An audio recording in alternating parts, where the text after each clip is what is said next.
Hey guys, in this video I'm going to show you how to delete your Agoda booking history. If you find this video helpful, please consider to like this video and subscribe to my channel.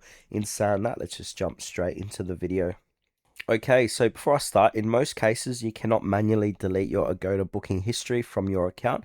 Agoda typically keeps past bookings as part of your account records, but we can try the following. So we can go to agoda.com and sign into your account, and then click onto My Trips, My Bookings. Now check whether the booking has an archive, hive, or remove from view option. Now the availability varies by what platform and region and even booking type.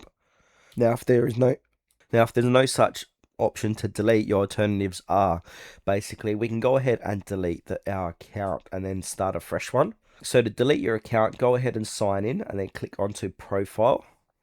Now in the profile section of Agoda, go ahead and click on delete my account and just go through the processes of deleting your account. Then once you've done that, go ahead and sign up again. See if you could sign up using the same email address. And if your booking history appears again, I suggest using a different email account or address to sign up with, and then you're going to have a fresh history on that account.